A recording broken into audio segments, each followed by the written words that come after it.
Alhamdulillah nahmaduhu wa nasta'inuhu wa nastaghfiruhu wa na'udhu billahi min shururi anfusina wa min sayyiati a'malina man yahdihillahu fala mudilla lahu wa man yudlilhu fala hadiya lahu wa ashhadu an la ilaha illallah wahdahu la sharika lahu وأشهد أن محمدًا عبده ورسوله الذي أرسله بالحق بشيرا ونذيرا وداعيا إلى الله بإذنه وسراجا منيرا أما بعد فإن خير الحديث كتاب الله وخير الحديث حديث محمد صلى الله عليه وسلم وشر الأمور محدثاتها وكل محدثة بدعة وكل بدعة ضلالة وكل ضلالة في النار فأعوذ بالله من الشيطان الرجيم بسم الله الرحمن الرحيم يا أيها الناس اتقوا ربكم الذي خلقكم من نفس واحدة وخلق منها زوجها وبث منهما رجالا كثيرا ونساء واتقوا الله الذي تساءلون به والأرحام إن الله كان عليكم رقيبا يا أيها الذين آمنوا اتقوا الله حق تقاته ولا تموتن إلا وأنتم مسلمون يا أيها الذين آمنوا قولوا قولا سديدا يصلح لكم أعمالكم ويغفر لكم ذنوبكم ومن يطع الله ورسوله فقد فاز فوزا عظيما আলহামদুলিল্লাহ সমস্ত প্রশংসা, সমস্ত শুকরিয়া, সমস্ত তারিফ সে মহান আল্লাহ রাব্বুল আলামিনের জন্য, যে মহান আল্লাহ রাব্বুল আলামিন আমাদেরকে রজব মাসের 5 তারিখে তিনার হুকুম জুমার সালাত আদায়ের উদ্দেশ্যে দুনিয়ার শতকর্ম ব্যস্ততা থেকে দূরে রেখে তিনার এই প্রিয় ঘর, প্রিয় সিজদার স্থান মসজিদে আসার তৌফিক দান করেছেন। এজন্য সর্বপ্রথম সেই রব্বুল আলামিনের নিকট শুকরিয়া জ্ঞাপন করি, প্রত্যেকে বলে আলহামদুলিল্লাহ। সেই সাথে লাখো দরুদ তাসলিম বর্ষিত হোক মুহাম্মদ ইবনে আবদুল্লাহর প্রতি সাল্লাল্লাহু আলাইহি ওয়াসাল্লাম, যার আনিত আদর্শের মধ্যে রয়েছে মানবজাতির কল্যাণ, যার দেখানো পথে রয়েছে মানবজাতির উপকার, যার দেখানো পথ ধরেই আজকে সারা বিশ্বের বুকে কুরআন ও সহিহ হাদিসের বাণীগুলো ছড়িয়ে ছিটিয়ে গিয়েছে। সেই নবীর প্রতি আমরা সবাই সংক্ষিপ্ত আকারে আবারও দরুদ পড়ি। আমরা প্রত্যেকে বলি আল্লাহুম্মা সাল্লি আলাইহি আল্লাহুম্মা বারিক আলাইহি। সম্মানিত উপস্থিতি, আজ আমি আপনাদের সামনে কুরআন ও সহিহ হাদিস থেকে যে বিষয়টি নিয়ে আলোচনা করব তা হচ্ছে ভুল সংশোধনে সফলতা আছে, ব্যর্থতা নেই, লজ্জারও কিছু নেই। সম্মানিত উপস্থিতি, আজকের যে বিষয়টি নির্ধারণ করেছি মূলত হচ্ছে ভুল সংশোধন করা সম্পর্কে। আর যে বিষয়টির বা যে হেডলাইনটি আপনাদের সামনে, যে শিরোনামটি আপনাদের সামনে তুলে ধরলাম, এই শিরোনামটি মূলত আমাদের বাংলাদেশের একজন আলেমে দ্বীনের মুখের কথা, যা তিনি দীর্ঘ 10 থেকে 13 বছর কারাবরণ করার সময় কারাগারের মধ্যে একটি বই পড়ার মাধ্যমে তিনি সর্বশেষে ডক্টর মুজাফর বিন মোহসিন হাফিজাহুল্লাহ এর নিকটে একটি চিঠি লিখেছিলেন, যে চিঠির শুরুতেই বিসমিল্লাহর পরে সালামের পরে তিনি শিরোনামটি লিখেছিলেন ভুল সংশোধনে সফলতা আছে, ব্যর্থতা নেই, লজ্জারও কিছু নেই। আর ওই ব্যক্তি আর অন্য কেউ নন, তিনি হচ্ছেন আমাদের সকলের পরিচিত একজন কোরআনের পাখি, যাকে আমরা কোরআনের পাখি নামেই চিনি, চিনে আসছি এবং ভবিষ্যৎ প্রজন্ম চিনবে ইনশাআল্লাহ। তিনি হচ্ছেন আল্লামা দেলোয়ার হোসেন সাঈদী রহমতুল্লাহ আলাইহি।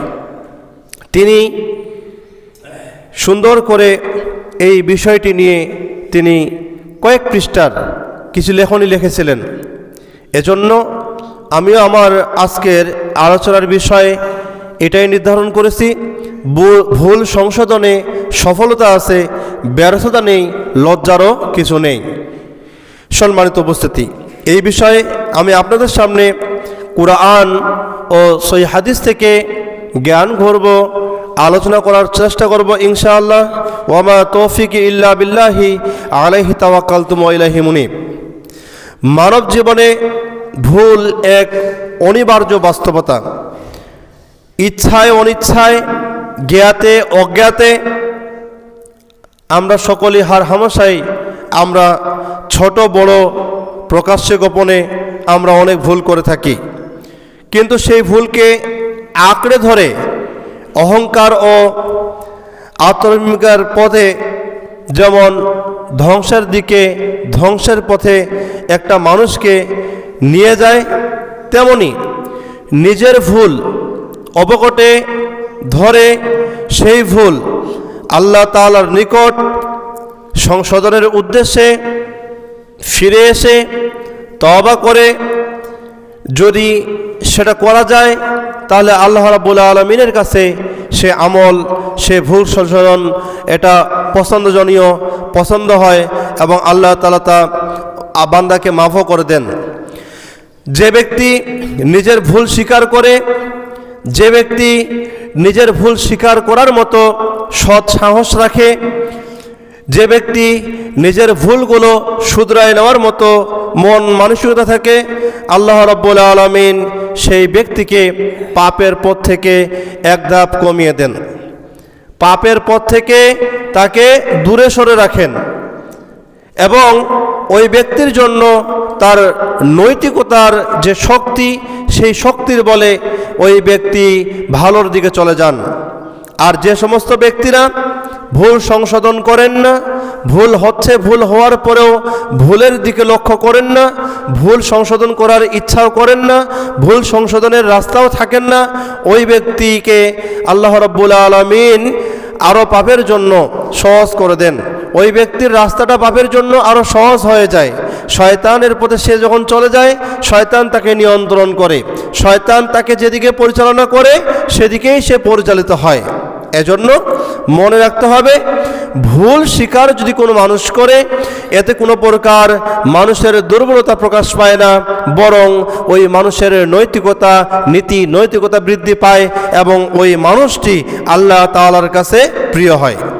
আর আমরা জানি যে মানুষ বা মানব জাতি বা আমরা মানুষেরা, নারী কিংবা পুরুষ, আমরা সবাই হচ্ছি ভুলের প্রবণতার মধ্য দিয়েই আমরা সৃষ্টি হয়েছি, ভুলের মধ্য দিয়েই আমরা বড় হয়েছি। এজন্য ভুল স্বীকার করাটাই হচ্ছে আমাদের সবার জন্য যৌক্তিক এবং হচ্ছে উত্তম, বান্দার জন্য এটা হচ্ছে উত্তম বৈশিষ্ট্য। এই জন্য আমাদের চেষ্টা করতে হবে, যখনই কোনো প্রকার আপনার আমার দ্বারা যদি কোনো প্রকার ভুল হয়ে যায়, শরিয়াগত কোনো ভুল হয়ে যায়, পারিবারিক কোনো ভুল হয়ে যায়, রাষ্ট্রীয় কোনো ভুল হয়ে যায়, আমাদের উঠতে বসতে চলতে ফিরতে যদি কোনো প্রকার ভুল হয়ে যায়, তাহলে কিন্তু অবশ্যই অবশ্যই ওই ভুল আমাদেরকে সংশোধন করতে হবে। কিছু ভুল বা অন্যায় মানুষের হক অনিষ্ট করে দেয়, মানুষের হক নষ্ট করে দেয়। যেমন কাউকে অপমান করা, মন্দ আচরণ করা, প্রতারণা করা, মিথ্যার আশ্রয় নেওয়া, কারো অর্থ বা জমি সম্পদ আত্মসাৎ করা ইত্যাদি, এসব ভুল বান্দার সাথে সংশ্লিষ্ট, যা আল্লাহর নিকটে ক্ষমা চেয়েও মুক্তি পাওয়া সম্ভব নয়।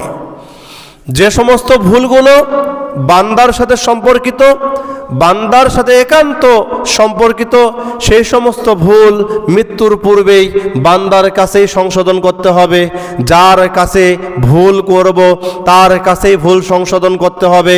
যদি ভুল সংশোধন করে তাহলে কোনো সমস্যা নেই, আর যদি ভুল সংশোধন না করে মৃত্যুবরণ করি তাহলে পরকালে আল্লাহ রাব্বুল আলামিন ওই বান্দার ভুল সংশোধন করবেন না, মানে ওই বান্দাকে আল্লাহ মাফ করবেন না। যতক্ষণ না ওই বান্দা কিয়ামতের ময়দানে তার থেকে তার যে জুলুম তার প্রতি করা হয়েছিল সেই জুলুমের সেই সব কিছুই পাওনা ফেরত না নে, ফেরত গ্রহণ না করে, ততক্ষণ পর্যন্ত আল্লাহ রাব্বুল আলামিনের কাছ থেকেও সেই ভুল থেকে মুক্তি পাওয়া সম্ভব নয়। এজন্য সম্মানিত উপস্থিতি, মনে রাখতে হবে যখনই ভুল হয়ে যাবে সাথে সাথেই আমাদেরকে অবশ্যই সেই ভুলের প্রায়শ্চিত্ত করতে হবে, সেই ভুলের জন্য ক্ষমা চাইতে হবে, সেই ভুলের জন্য আমাদেরকে প্রয়োজনে তওবাও করতে হবে। সম্মানিত উপস্থিতি, আসুন এবার আমরা জানার চেষ্টা করব যে ভুল স্বীকারের উপকারিতা। কোনো মানুষ যদি ভুল করার পরে সে যদি ভুল স্বীকার করে এর উপকার কি, এর উপকারিতা কি, এই বিষয় সম্পর্কে আমরা স্পষ্টভাবে জানব পবিত্র কুরআন এবং সহিহ হাদিস থেকে। সম্মানিত উপস্থিতি, সর্বপ্রথম বলবো ভুল স্বীকারের গুরুত্ব বর্ণনা করতে গিয়ে স্বয়ং রাসূলুল্লাহ সাল্লাল্লাহু আলাইহি সাল্লাম হাদিসের মধ্যে স্পষ্টভাবে তিনি বলেছেন, যা আমরা তেনার হাদিস থেকে পেয়েছি।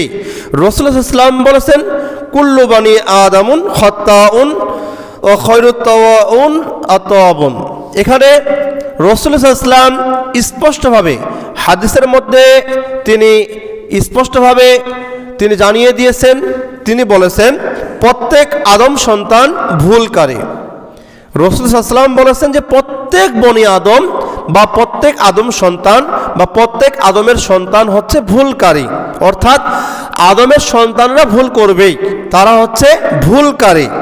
আর সর্বোত্তম ভুলকারী তারাই যারা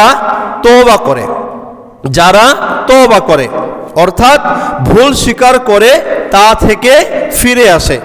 সম্মানিত উপস্থিতি, ওই হাদিস থেকে আমরা স্পষ্ট বুঝতে পারলাম বা উক্ত হাদিস থেকে আমরা এই শিক্ষাটা আমরা গ্রহণ করতে পারি, মানুষ হিসেবে আমরা কেউ ভুলের ঊর্ধ্বে নই।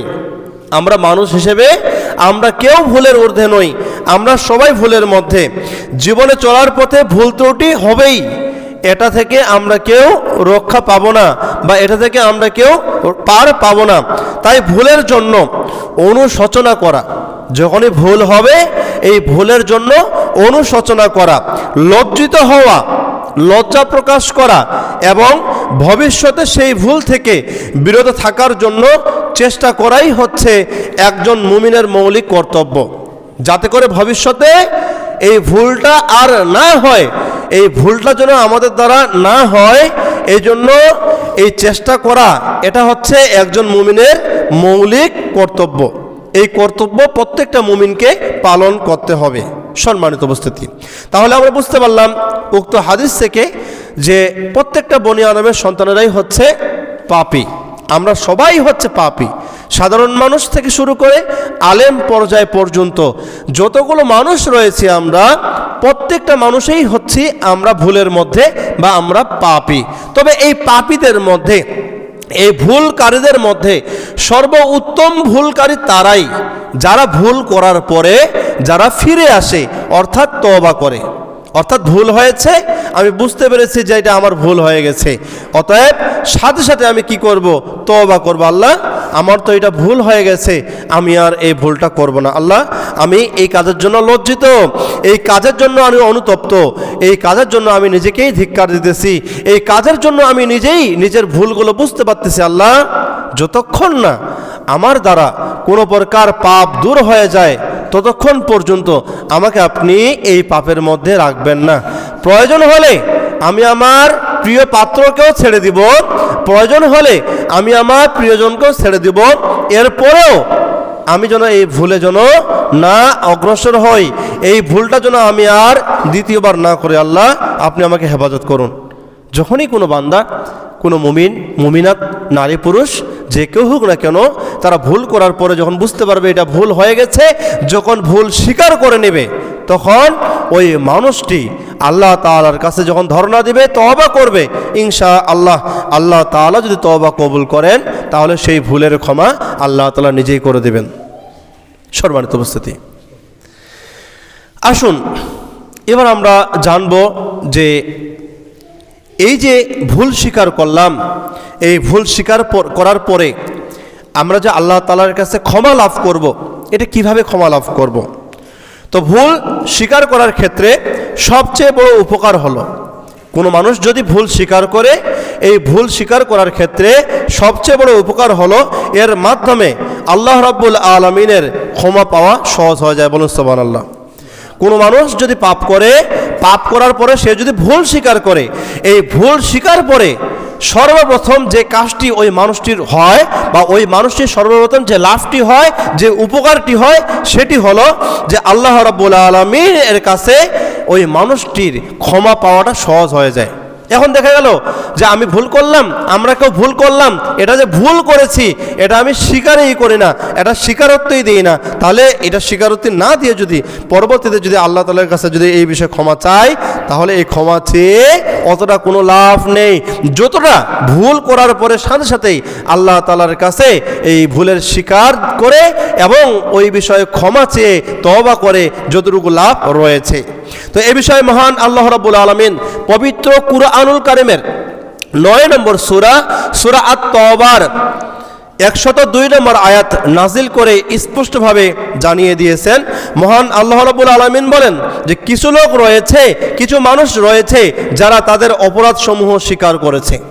আল্লাহ রাব্বুল আলামিন বলেছেন এই আয়াতের মধ্যে যে কিছু লোক রয়েছে, কিছু মানুষ রয়েছে যারা তাদের অপরাধসমূহকে স্বীকার করেছে, অর্থাৎ তারা তাদের ভুলসমূহকে স্বীকার করেছে, তারা তাদের কর্মে ভালো ও মন্দ মিশ্রিত করেছে।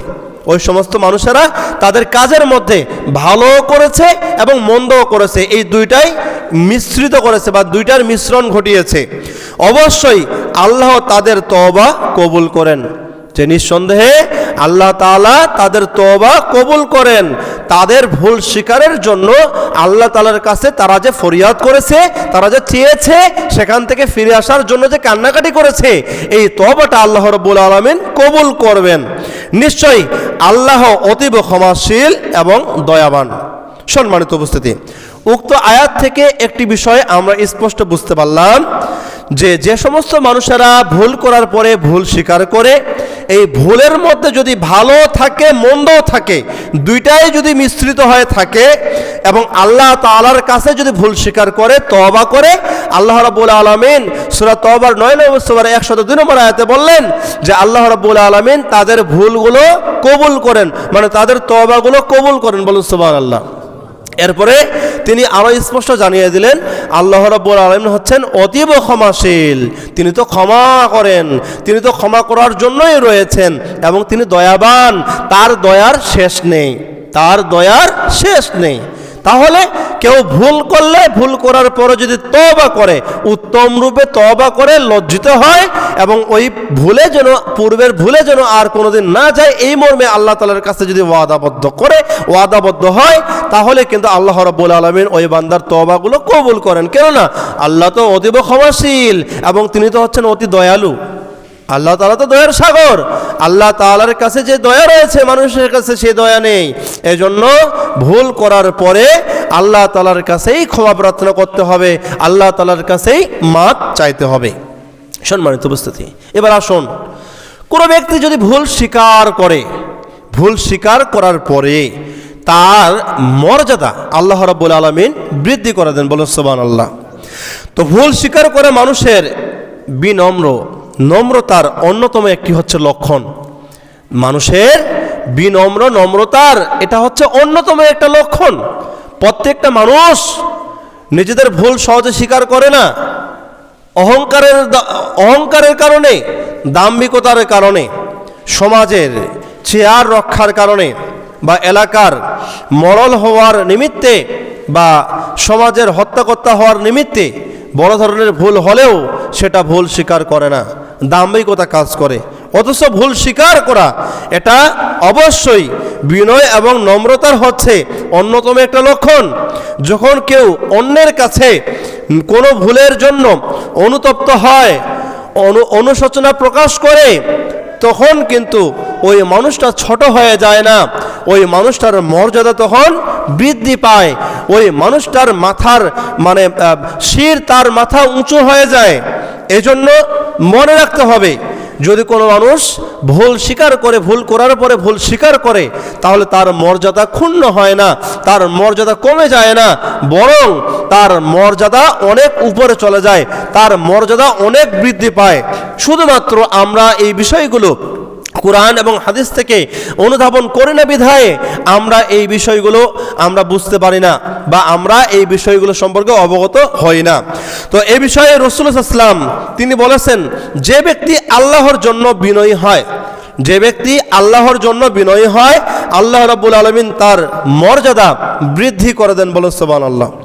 যে সমস্ত মানুষেরা আল্লাহর জন্য, শুধুমাত্র আল্লাহর জন্য ভুল স্বীকার করে, যে আল্লাহ আমি তো অনেক পাপ করলাম, জেনে করলাম, না জেনে করলাম, প্রকাশ্যে করলাম, গোপনে করলাম, ইচ্ছায় করলাম, অনিচ্ছায় করলাম, আল্লাহ আমি ভুল করেছি, সত্য কথা হচ্ছে আমি ভুল করেছি, এটা হলো আমার ভুল, আল্লাহ আমি আর এই ভুলটা কখনো করব না, আমি লজ্জিত, আমি আপনার কাছে ক্ষমা প্রার্থী, আল্লাহ আপনি আমাকে ক্ষমা করুন, আপনি আমার তওবা কবুল করুন, আপনি আমাকে এই পথে আর পা বাড়াবেন না, আমাকে এই বিষয়ে আর কোনো প্রকার মায়ায় জড়াবেন না, আমি আর কোনো প্রকার মায়া কান্নায় পড়ব না, আল্লাহ আপনি এই জায়গা থেকে আমাকে বের করুন, আল্লাহ আপনি আমাকে এই জায়গা থেকে বের করুন। যখন আল্লাহ তাআলার কাছে এই ভুলগুলো বিনয়ী হয়ে যখন প্রকাশ করা হয়, যখন তওবা করা হয়, আল্লাহ রাব্বুল আলামিন তার মর্যাদা বৃদ্ধি করে দেন। বলুন সুবহানাল্লাহ। আমরা জানি দুনিয়ার নিয়মে কোনো মানুষ যদি কোনো রাজা বাদশার কাছে মাথা নত করে তার কাছে করজোড় হাতে সুন্দর করে তাদের কাছে ধরনা দেয় এবং তাদের কাছে কোনো কিছু চায়, তখন কিন্তু রাজা বাদশারা খুশি হয়ে যায়, কেননা তার প্রজা তাদের কাছে মাথা নত করেছে, নস্তক মাথায় তারা কি করেছে, তাদের কাছে কর হাত জোরে তাদের কাছে চাচ্ছে, তখন কিন্তু দুনিয়ার রাজা বাদশারা খুশি হয়ে যায়, দুনিয়ার মানুষেরা খুশি হয়ে যায়, যে আল্লাহ আপনাকে আমাকে সৃষ্টি করেছেন, যে আল্লাহ আপনাকে আমাকে এই দুনিয়াতে প্রেরণ করেছেন, যে আল্লাহ আপনাকে আমাকে এই যে মাখলুকাতগুলো রয়েছে, এই নাস নেয়ামতগুলো যে রয়েছে, এগুলো আমাদের উপকারে কাজে লাগিয়েছেন, আমাদেরকে দান করেছেন, আমাদের কল্যাণের জন্য, আমাদের চলাফেরার জন্য, আমাদের বসবাসের জন্য, সব কিছুই তার মাখলুকাতকে আমাদের জন্য নিয়োজিত করে দিয়েছেন।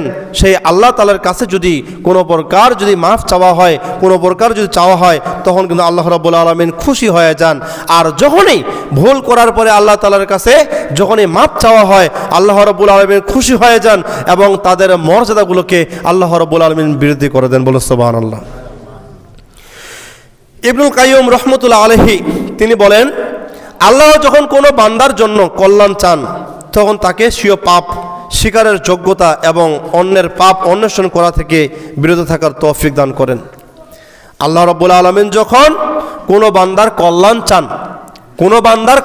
চান, তখন আল্লাহ রাব্বুল আলামিন ওই বান্দার যত প্রকার পাপ রয়েছে, সমস্ত প্রকার পাপ স্বীকারের যোগ্যতা তৈরি করে দেন, মানে ওই বান্দার মধ্যে এই বিষয়টা ঢুকিয়ে দেন, এই বিষয়টা উপলব্ধি করার জন্য তার মনের ভিতরে জাগ্রত করে দেন, যে আমার দ্বারা যে কথাগুলোর মাধ্যমে যে পাপগুলো হচ্ছে বা কাজের মাধ্যমে যে পাপগুলো হচ্ছে, এই পাপগুলো সত্যিকারই পাপ, এটা তখন সে উপলব্ধি করতে পারে যখন আল্লাহ তাআলা তার কল্যাণ চান।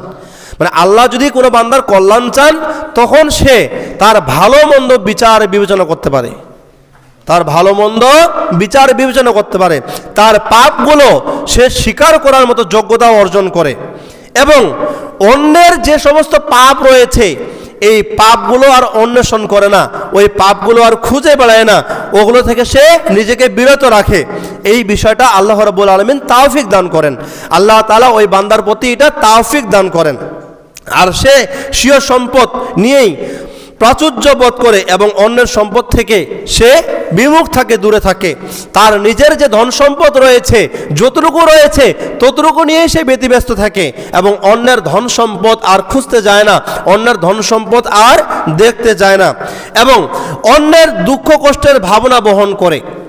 সমাজের মধ্যে যে সমস্ত মানুষেরা দুঃখে কষ্টের মধ্যে বসবাস করতেছে, তাদের জন্য চোখের পানি ফেলে, তাদের জন্য কান্নাকাটি করে, তাদের জন্য তাহাজ্জুদ সালাতে, নফল সালাতে তারা সাহায্য প্রার্থনা করে, আল্লাহ তাআলার কাছে সাহায্য প্রার্থনা করে। আর যখন কারো অকল্যাণ চান তখন তার বিপরীত হয়ে যায়। এই জন্য সম্মানিত উপস্থিতি, আল্লাহ তাআলা যারই কল্যাণ চাইবেন, আল্লাহ রাব্বুল আলামিন সর্বপ্রথম ওই বান্দার মধ্যে পাপ পুণ্য এটা পার্থক্য করার এই জ্ঞান, এই বিবেকটা ওই বান্দার সর্বপ্রথম এই দরজাটা খুলে দেন। বলে সুবহানাল্লাহ। সারাটা জীবন পাপ করলাম, ঠিক মৃত্যুর পূর্বে হঠাৎ করে আমার মনে হচ্ছে যে আমি তো এতদিন ধরে যা করেছি এটা তো পাপ করেছি, আমার দ্বারা যা হয়েছে এটা তো পাপ হয়েছে। আল্লাহ আপনি আমার চোখ খুলে দিয়েছেন, আল্লাহ আপনি আমার বিবেক খুলে দিয়েছেন, আল্লাহ আপনি আমার সামনে সত্যটা সামনে নিয়ে আসেন। আল্লাহ আমি যা করেছি সব ভুল করেছি, আল্লাহ এই ভুলের জন্য আমি আমার পাপ স্বীকার করলাম, আমি সমাজের মধ্যেও বললাম এটা আমি পাপ করেছি, আমি তোমার কাছেও বলতেছি এটা আমি পাপ করেছি, আল্লাহ আপনি আমাকে ক্ষমা করুন, আপনি আমাকে মাফ করুন। আর যখনই কোনো বান্দা মৃত্যুর পূর্বে এইভাবে তার বিবেকটাকে জাগ্রত করে, বুঝতে হবে আল্লাহ রাব্বুল আলামিন তাকে সুযোগ প্রদান করেছেন, আল্লাহ রাব্বুল আলামিন তাকে সুযোগ প্রদান করেছেন ভুল থেকে ফিরে আসার জন্য, পাপ থেকে ফিরে আসার জন্য। ওই সময় যদি কোনো মানুষ খালেস নিয়তে সে যদি তওবা করে, খালেস নিয়তে সে যদি তওবা করে এবং তার তওবা যদি তওবাতুন নাসুহ হয়, উত্তম তওবা হয়, আল্লাহ রাব্বুল আলামিন ওই বান্দার সমস্ত গুনাহ খাতাগুলোকে মাফ করে দেবেন। সুবহানাল্লাহ। এই জন্য সম্মানিত উপস্থিতি, আল্লাহ তাআলা যার কল্যাণ চান তাকেই পাপ পুণ্য পার্থক্য করার, বিচার বিশ্লেষণ করার মতো তাকে জ্ঞান দান করেন, এই বুঝ দান করেন। আর যে সমস্ত মানুষেরা একবারই ক্ষতির দিকে চলে যায়, যদি আল্লাহ না চায় তার কল্যাণ, তাহলে ওই মানুষটার মধ্যে কোনো প্রকার আর ভালো মন্দ বিচার বিবেচনা করার মতো কোনো শক্তি, কোনো জ্ঞান আর দেন না, যার কারণে ওই মানুষটা একেবারেই শেষ পর্যন্ত সে ভুলের মধ্য দিয়েই সে তার এই পৃথিবীটাকে ত্যাগ করে চলে যায় পরকালে। এই জন্য সম্মানিত উপস্থিতি, কোনো মানুষ যদি ভুল করে এবং সে যদি ভুলের স্বীকার করে, তাহলে আল্লাহ রাব্বুল আলামিন তার মর্যাদা বৃদ্ধি করে দেন, এটাই হলো সত্য। আসুন, ভুল স্বীকার করার আরেকটি গুরুত্বপূর্ণ একটি বিষয়, সেটি হচ্ছে মিথ্যা অহমিকা থেকে মুক্তি। ভুল স্বীকার না করা এবং ভুলের পক্ষে সাফাই গাওয়া মূলত হচ্ছে অহংকারের লক্ষণ। কেউ যদি ভুল স্বীকার না করে এবং সে যদি ভুলের পক্ষেই সবসময় সাফাই গায়, যদি বলে যে এটাই ঠিক, এটাই ঠিক, এটা বেঠিক নয়, আমরা যা বলেছি 10 জন এটাই ঠিক, আপনি যা বলেছেন এটা ঠিক নয়, যদি ভুলের পক্ষেই যদি সাফাই গায়, ভুলের পক্ষেই যদি সমর্থন দেয়, তাহলে মনে রাখতে হবে যে অবশ্যই অবশ্যই ওই মানুষটা মূলত অহংকারের মধ্যে ঢুকে গেছে, অহংকারের মধ্যে নিমজ্জিত হয়ে গেছে। আর লক্ষ্য রাখতে হবে যে এই পৃথিবীর জীবন এটা হলো ক্ষণস্থায়ী, এই পৃথিবীটা হচ্ছে ক্ষণস্থায়ীর জায়গা, এখানে আমরা কেউ চিরস্থায়ীভাবে থাকবো না। এই জন্য এই পৃথিবীটা হচ্ছে আমাদের নিছক মূল্যহীন একটা জায়গা, এই জায়গায় আমরা কেউ থাকবো না। আর অহংকারীকে আল্লাহ রাব্বুল আলামিন পছন্দ করেন না। রাসূলুল্লাহ সাল্লাল্লাহু আলাইহি ওয়াসাল্লাম স্পষ্টভাবে হাদিসের মধ্যে বলেছেন, যার অন্তরে অনুপরিমাণ অহংকার থাকবে সে জান্নাতে প্রবেশ করবে না। বলুন নাউযুবিল্লাহ। রাসূলুল্লাহ সাল্লাল্লাহু আলাইহি ওয়াসাল্লাম বলেছেন, যার অন্তরের মধ্যে অনুপরিমাণ যদি কোনো প্রকার অহংকার থাকে, তাহলে ওই ব্যক্তি জান্নাতে প্রবেশ করবে না। যদি জান্নাতে প্রবেশ না করে তাহলে কোথায় যাবে? কেননা পরকালে তো থাকার জায়গা দুইটা, একটা জান্নাত আর একটা জাহান্নাম। তো সেই জায়গা থেকে কেউ যদি জান্নাতে প্রবেশ না করে, তাহলে নিঃসন্দেহে তার জন্য জান্নাত যদি ওয়াজিব না হয়, জান্নাত যদি তার জন্য যদি সেই থাকার জায়গা না হয়, তাহলে নিঃসন্দেহে তার থাকার জায়গা হচ্ছে জাহান্নাম, তার জন্য জাহান্নাম অবধারিত। এজন্য কারো মনের মধ্যে যদি বিন্দু পরিমাণ অহংকার থাকে, অহমিকা থাকে, রাসূলুল্লাহ সাল্লাল্লাহু আলাইহি ওয়াসাল্লাম বললেন যে ওই মানুষটা জান্নাতে প্রবেশ করবে না। তাহলে জান্নাতে প্রবেশ না করলে কি হবে? সে জাহান্নামী হবে। এই জন্য সম্মানিত উপস্থিতি, মনে রাখতে হবে সামান্য বিন্দু পরিমাণ অহংকার মনের ভিতরে থাকার কারণে যদি আমরা জাহান্নামী হই, তাহলে আমরা অহংকার বশত কত কাজ করি দুনিয়াতে, তাহলে ওই কাজের মাধ্যমে, ওই অহংকার করার মাধ্যমে আমাদের জন্য যে কতবার জাহান্নাম ওয়াজিব হয়ে গেছে এটা আমরা কল্পনাও করতে পারবো না। এই জন্য আমাদেরকে অবশ্যই মনে রাখতে হবে কোনো প্রকার যেন দুনিয়ার মোহে পড়ে, মায়াজালে পড়ে আমরা যেন কোনো প্রকার অহংকারের মধ্যে ডুবে না যাই, অহংকারের মধ্যে লিপ্ত না হই, এই বিষয়টি আমাদের সকলকেই লক্ষ্য রাখতে হবে। ভুল স্বীকারের উপকারের মধ্যে আরেকটি উপকার হচ্ছে যে ভুল স্বীকার করলে আল্লাহ রাব্বুল আলামিন পাপ থেকে মুক্তি দান করেন, বলুন সুবহানাল্লাহ। ভুল স্বীকারের মানসিকতা ব্যক্তিকে তওবার প্রতি অগ্রগামী করে তোলে। যে সমস্ত মানুষেরা ভুল স্বীকার করার জন্য তাদের মানসিকতা তৈরি করেন যে না, আমার এই কাজটা খারাপ হয়েছে বা আমার দ্বারা এটা পাপ হয়ে গেছে, আমি এটা ভুল স্বীকার করলাম, এই ভুল স্বীকার করার মাধ্যমে আল্লাহ রাব্বুল আলামিন ওই মানুষের মধ্যে তওবা করার মানসিকতা এটা তৈরি করে দেন, বলুন সুবহানাল্লাহ। এখন তওবা আমরা সহজে করতে চাই কিন্তু করতে পারি না। এর কারণ কি? এর কারণ হচ্ছে যেই বিষয়ে আমরা তওবা করব ওই বিষয়টা যে আমাদের একটা পাপের বিষয়, ওই বিষয়ে যে আমাদের ভুল হয়ে গেছে এই ভুলটাই আমরা স্বীকার করি না। এখন ভুল স্বীকার না করে আল্লাহর কাছে কান্নাকাটি করে তওবা করে কোনো লাভ নেই। তো ভুল স্বীকার না করে আল্লাহ তাআলার কাছে কান্নাকাটি করে কোনো লাভ নেই। আগে আমাকে সুষ্ঠু মস্তিষ্কে ভাবতে হবে, আমি যে কাজটা করলাম এই কাজটা তো অবশ্যই পাপের কাজ করলাম, এটা তো ভুল কাজ করলাম, আল্লাহ আমি তো আসলে এই কাজটা ভুল করেছি। এটা যখন অনুধাবন হবে মনের ভিতরে, যখন আমরা এটা ভাববো, অনুধাবন হবে, তখন কিন্তু আমাদের জন্য তওবার রাস্তাটা সহজ হয়ে যাবে। কেননা প্রতিনিয়ত সে ভাবে যে আমরা যে ভুল করি সে ভুলগুলো হতেই পারে, আমরা যে ভুলগুলো করে থাকি সেই ভুলগুলো আমাদের দ্বারা হওয়া সম্ভব। ফলে তখন বেশি বেশি করে ওই মানুষটি যদি ইস্তেগফার পাঠ করে, যদি বেশি বেশি করে সে আস্তাগফিরুল্লাহ আস্তাগফিরুল্লাহ ইস্তেগফার যদি পাঠ করে, তখন তার মধ্যে নিজের ভুলগুলো আরও ফুটে ওঠে। আর এই ভুলগুলো যখন ফুটে ওঠে তখন আল্লাহ তাআলার কাছে তওবা করলে আল্লাহ রাব্বুল আলামিন সেই তওবাগুলোকে কবুল করেন। রাসূলুল্লাহ সাল্লাল্লাহু আলাইহি ওয়াসাল্লাম তিনি বলেছেন, যে ব্যক্তি গুনাহ থেকে তওবা করে সে এমন ব্যক্তি যেন সে তার গুনাহই ছিল না, বলুন সুবহানাল্লাহ। অর্থাৎ কোনো মানুষ যদি তওবা করে আর আল্লাহ রাব্বুল আলামিন যদি তার তওবাগুলো কবুল করে, তাহলে কিন্তু তার আর কোনো প্রকার গুনাহ থাকবে না, তার আর কোনো প্রকার গুনাহ থাকবে না। কেননা উত্তম রূপে তওবা করলে তার যে গুনাহগুলোর জন্য সে তওবা করতেছে সেই গুনাহগুলো একবারে বিনষ্ট হয়ে যায়, অর্থাৎ সেই পাপগুলো আর থাকে না। এই জন্য অবশ্যই অবশ্যই আমাদেরকে তওবা করার সময় অবশ্যই আমাদেরকে উত্তম রূপে তওবা করতে হবে, আমাদের পাপের জন্য, আমাদের ভুলের জন্য, যাতে করে আমরা আমাদের পাপের জন্য, ভুলের জন্য তওবা করে আল্লাহ তাআলার কাছে যেন আমরা মাফ চাইতে পারি, আল্লাহ তাআলার কাছে যেন আমরা সেই পাপ থেকে মুক্তি লাভ করতে পারি, আল্লাহ তাআলার কাছে যেন আমরা সেই পাপ থেকে দূরে থাকতে পারি। এই জন্য আমাদেরকে অবশ্যই তওবা করতে হবে। সম্মানিত উপস্থিতি, আলোচনা একেবারেই শেষের দিকে কয়েকটি বিষয় আপনাদের সামনে তুলে ধরব। সেটি হচ্ছে যে আল্লাহ রাব্বুল আলামিন সৌভাগ্যবানদের মধ্য থেকে বিশেষ কিছু তৌফিক দান করেন।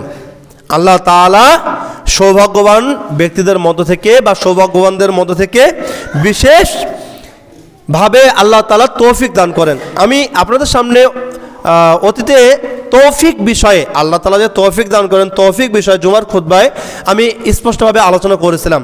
আল্লাহ তাআলা সবাইকে তৌফিক দান করেন না, কিন্তু আল্লাহ তাআলার কাছে যারা চান আল্লাহ তাআলা তাদেরকেই তৌফিক দান করেন মূলত। এবং আল্লাহর পক্ষ থেকে যতক্ষণ পর্যন্ত মানুষের কল্যাণের জন্য কোনো প্রকার সিদ্ধান্ত না আসে ততক্ষণ পর্যন্ত ওই মানুষটি তৌফিক প্রাপ্ত হন না। তো যাই হোক, এই জন্য মনে রাখতে হবে যে আল্লাহ তাআলা যখনই আপনার আমার জন্য চাইবেন তখনই কিন্তু আমরা পারবো, কিন্তু আমরা যদি আল্লাহ তাআলার কাছে ভুল সংশোধনের জন্য না চাই আল্লাহ তাআলা আমাদেরকে দিবেন না। এজন্য আমরা যে কাজটি করব সেটি হচ্ছে যে আমরা ব্যক্তিগত বিকাশ ও আত্মশুদ্ধির জন্য আমরা সব সময় আল্লাহ তাআলার কাছে আমরা ভুল স্বীকার করব। যদি মানুষের কাছে কোনো প্রকার ভুল যদি আমরা করে থাকি তাহলে মানুষের কাছেও আমরা ভুল স্বীকার করব। সম্পর্ক উন্নয়ন এবং বিশ্বাস স্থাপনের জন্য যদি কাজ করতে গিয়ে কোনো প্রকার ভুল হয়ে থাকে তাহলে আমরা এটা ভুল স্বীকার করব যে ভাই এটা আমার দ্বারা ভুল হয়ে গেছে, আসলে এটা আমার দ্বারা ভুল হয়ে গেছে, আমি তো চেয়েছিলাম 100% এই কাজটা করার জন্য, কিন্তু আমি কাজটা করার জন্য চেষ্টাও করেছি, কিন্তু কাজটা করতে করতে আসলে এটা কেমন যে কী হয়ে গেল আমি জানি না, আসলে এটা আমার ভুল হয়ে গেছে। যদি ভুল স্বীকার করি তাহলে কি হবে, সম্পর্কগুলো উন্নত হবে, সম্পর্কগুলো ঠিক থাকবে এবং বিশ্বাস স্থাপনটাও ঠিক থাকবে। আর যদি এখন আমি বলি যে না ভাই আমি তো ঠিকই করেছি, এটা কীভাবে হলো আমি জানি না, ভাই এটা আমার ভুল না, এটা আপনাদেরই ভুল, এরকম যদি চাপিয়ে দেওয়া হয় তাহলে সম্পর্কগুলো নষ্ট হয়ে যাবে, বিশ্বাসের জায়গায় ভাটা পড়বে। এজন্য সম্পর্ক উন্নয়ন এবং বিশ্বাস স্থাপনের জন্য আমাদেরকে ভুল স্বীকার করতে হবে। সামাজিক এবং পেশাগত জীবনের গুরুত্ব বুঝেও আমাদের বিভিন্ন প্রকার যে ভুলগুলো আমরা সমাজের মধ্যে করে থাকি সেই ভুলগুলো আমাদেরকে স্বীকার করতে হবে। মনে করেন মসজিদের 10 জন মিলে আমরা মসজিদ উন্নয়নের জন্য বা মাদ্রাসার 10 জন মিলে মাদ্রাসার উন্নয়নের জন্য কাজ করতেছি, যেটা সামাজিক কাজ। তো সামাজিক মূল্যবোধ থেকে সবাই মিলে করতেছি। এই কাজটা করতে গিয়ে কারো একটা ঘাড়ে একটা দায়িত্ব দেওয়া হলো, এখন সে দায়িত্বটা পালন করতে করতে জায়গায় একটা ভুল হয়েই গেছে। এখন ভুল হয়ে গেছে, 10 জনে বুঝতে পারলো যে না ভুল হয়ে গেছে, এখন একজন বলছে না এটা ভুল হয়নি, এটা তো আমি এইভাবে করতে চাই, এইভাবে হয়নি। যদি এরকম হয়ে যায় তখন কি হবে, যে দেখা যাবে যে তার পেশাগত জীবনে একটা বড় একটা খারাপ প্রভাব পড়বে, সামাজিক জীবনে একটা বড় খারাপ প্রভাব পড়বে। আর যখন ভুলটা ভুল বলেই যখন স্বীকার করব তখন দেখবেন ইনশাআল্লাহ আর কোনো প্রকার কোনো সমস্যা থাকবে না। কেননা ভুল স্বীকার করলেই সফলতা আছে, ভুল স্বীকার করলেই সফলতা আছে। এখানে লজ্জার কিছুই নেই। যদি আমরা ভুলটাকে ভুল হিসাবেই গ্রহণ করি তাহলে এখানে লজ্জার কিছুই নেই। এই বিষয়টি আমাদের লক্ষ্য রাখতে হবে। পারিবারিক জীবনে ভুল স্বীকারেরও কিছু গুরুত্ব রয়েছে।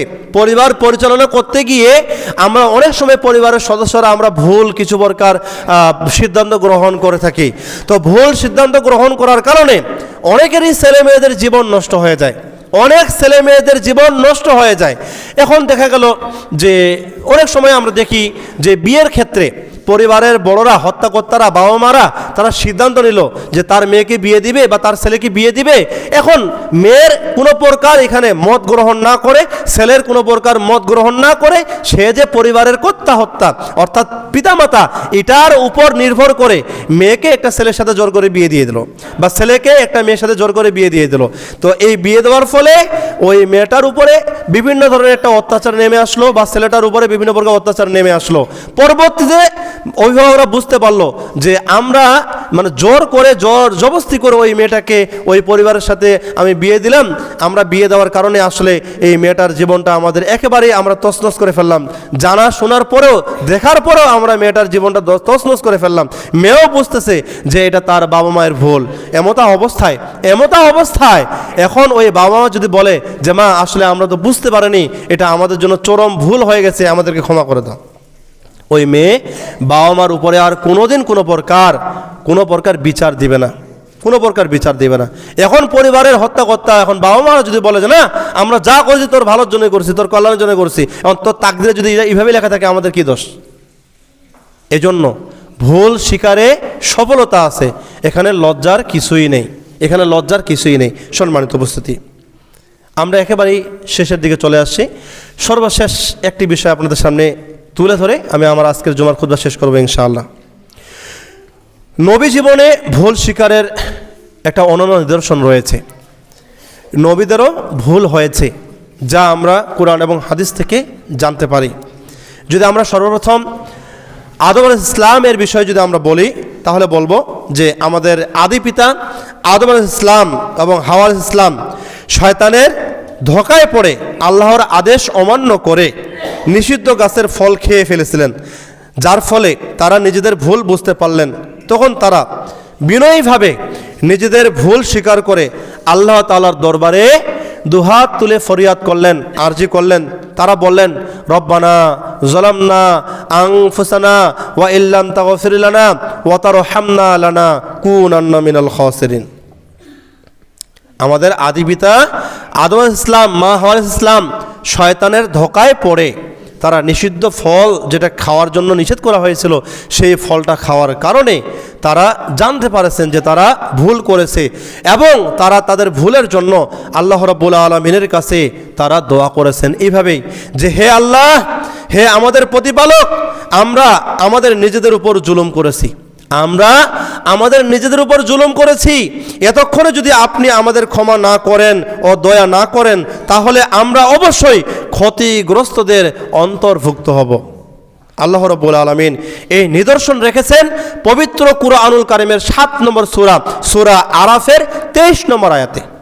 সূরা আরাফের 23 নম্বর আয়াত নাজিল করে আদম হাওয়া আলাইহিস ইসলাম এর বিষয়ে, তাদের ভুলের বিষয়ে মুসলিম উম্মাহকে, মুসলিম জাতিকে স্পষ্টভাবে অবগত করে দিয়েছেন, জানিয়ে দিয়েছেন। তাহলে নবীদের ভুল ছিল, আমরা বনি আদম, আমরা আদমের সন্তান, আমরা কি ভুল করব না? এখানে তো রাসূলুল্লাহ সাল্লাল্লাহু আলাইহি ওয়াসাল্লাম বলে দিয়েছেন, কুল্লু বানি আদাউন খাত্তাউন, প্রত্যেকটা বনি আদমের সন্তানই হচ্ছে পাপী। সম্মানিত উপস্থিতি, এজন্য আমরা যেহেতু মানুষ, আদমের সন্তান, আমরা পাপ করব, এটাই হলো আমাদের মানুষের বৈশিষ্ট্য।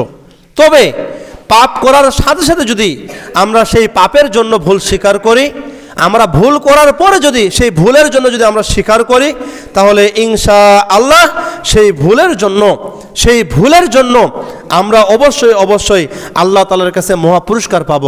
কোনো ব্যক্তি যদি তার ভুল স্বীকার করে, তাহলে আল্লাহ রাব্বুল আলামিন তার সমস্ত প্রকার ভুলগুলোকে মাফ করে দেন এবং তার মর্যাদা উঁচু করে দেন। বলুন সুবহানাল্লাহ।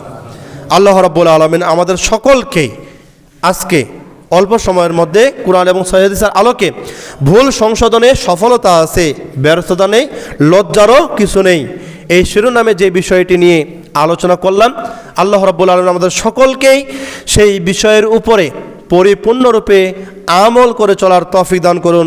সকলে বলুন আল্লাহুম্মা আমিন। পরিশেষে আপনাদের সামনে একটি মেসেজ দিতে চাই। 2025 সালের ডিসেম্বর মাসের আজকে হচ্ছে 27 তারিখ মনে হয়, নাকি 26 তারিখ? আচ্ছা, তাহলে আজকে হচ্ছে 2025 সালের, আজকে হচ্ছে ডিসেম্বরের 26 তারিখ।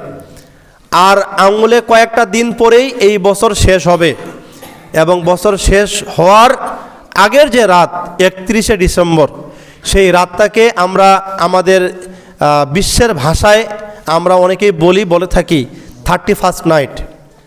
তো দুনিয়াতে যতগুলো রাত রয়েছে তার মধ্যে বেহায়াপনা, নির্লজ্জতা এবং ভুল করার অন্যতম একটা রাত হচ্ছে 31শে ডিসেম্বর বা 31st নাইট, যে রাতটাকে বলা হয়। ঠিক রাত 12টার আগ পর্যন্ত 31শে ডিসেম্বর, যখনই রাত 12টা পার হয়ে যাবে, সাথে সাথেই 1 জানুয়ারি 2026 চলে আসবে। তো এই যে 31st নাইট বা 31শে ডিসেম্বরের যে রাতটি রয়েছে, এই রাতটা হচ্ছে ভুলের রাত। এই রাতটা হচ্ছে কি? ভুলের রাত। সর্বপ্রথম ভুল হচ্ছে পিতামাতাদের। তারা তাদের ছেলে মেয়েদেরকে এই রাত্রে নিজ বাসায় নিজের কাছে না রেখে তারা তাদের ছেলে মেয়েদেরকে তারা রাস্তাঘাটে অথবা বিভিন্ন প্রকার কনসার্ট অনুষ্ঠানগুলোতে 31st নাইট উদযাপনকৃত সেই রাতের ওই অনুষ্ঠানগুলোতে তাদের ছেলে মেয়েদেরকে পাঠিয়ে দেয়। সর্বপ্রথম ভুলটা করেন পিতামাতারা। এরপরে ভুল করেন, দ্বিতীয় ভুল করেন ছেলে মেয়েরা। তারা অবৈধভাবে ছেলে মেয়েদের সাথে, বেগানা নারীদের সাথে, বেগানা পুরুষদের সাথে মেলামেশা করে তারা তাদের পরকালের জায়গাটা জেনে শুনে তারা জাহান্নামের দিকে নিয়ে যান। তৃতীয় নম্বর ভুলটা হয় ওই মেয়ের বা ওই ছেলের যখন বিয়ে দেওয়ার সময় সমাজের মধ্যে প্রচার হয়, এই মেয়েটা তো অমুক রাত্রের ওই অনুষ্ঠানে গিয়ে 31st নাইটের সেই অনুষ্ঠানে গিয়ে সে তো ধর্ষিত হয়েছিল, সে তো কলঙ্কিত হয়েছিল, তার তো চরিত্র ভালো না, তার চরিত্রের মধ্যে কলঙ্ক রয়েছে। এই ভুলটা যখন প্রকাশ পায় তখন কি হয়? ওই মেয়েটা সহজে বিয়ে বসে না। এবং সবচেয়ে বড় ভুল হচ্ছে যে সমস্ত ভাই, যে সমস্ত বাবা, যে সমস্ত স্বামী তার স্ত্রীকে, তারপরে হচ্ছে ভাই তার বোনকে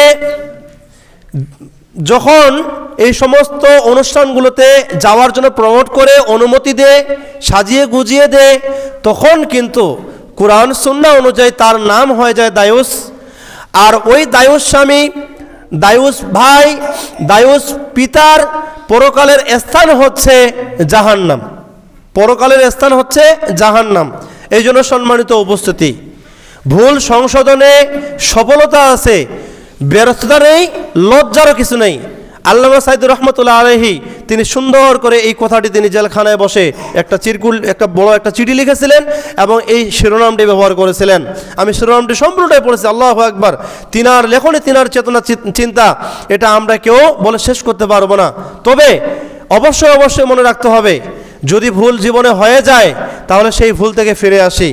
সামনে ভুলের পথ রয়েছে, এটা দেখতেছি, এটা জানতেছি, এটা দেখার পরেও ওই ভুলের পথে পা না বাড়াই, সেখান থেকে ফিরে আসি। আল্লাহ তাআলা এই মনের কথাটাই কবুল করবেন, এই তওবাটাই কবুল করবেন।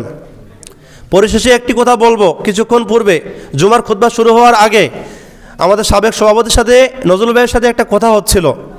কথা হচ্ছে যে আমরা জানি দিনাজপুরে একটা পরিবারের 5 জন মানে মহিলা মানুষ মারা গিয়েছে। কোথায়? 10 মাইলে অটো অ্যাক্সিডেন্ট করে। তাদের বাড়ি কুতল গ্রামে, কুতল মাঝাপাড়া গ্রামে। তো তারা যাচ্ছিল কান্তজু মেলায়, রাস মেলায় যাচ্ছিল।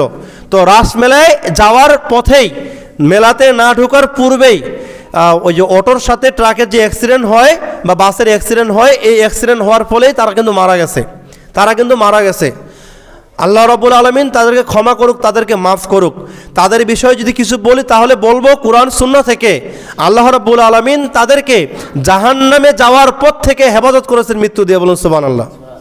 মানে মৃত্যুতে তো সুবহানাল্লাহ বলা যায় না, কিন্তু বলতে হচ্ছে। মুসলিম পরিবারের ছেলে মেয়েরা, সন্তানেরা, এরা কেউ কোনো দিন হিন্দুদের, বিধর্মীদের কোনো প্রকার পুজো উৎসবে, কোনো প্রকার মেলায় বা কোনো প্রকার খারাপ জায়গায় যেতে পারে না। সেটা পরিবারের সদস্যরা সবাই মিলে হোক বা হচ্ছে একাই হোক। তো তারা ভুল করমে তাদের গোটা পরিবারের সদস্যদেরকে নিয়ে তারা কি করেছিল? রাস মেলায় যাওয়ার জন্য রওনা দিয়েছিল। প্রতিমধ্যে তারা কিন্তু আর ওই রাস মেলায় যেতে পারেনি। এর পূর্বেই মালাকুল মাউত হাজির হয়ে গেছে এবং তারা একে একে 5 জন, পরিবারের 5 জন, মানে মকবুল হোসেন যিনি ছিলেন তিনি আমার মামা হবেন।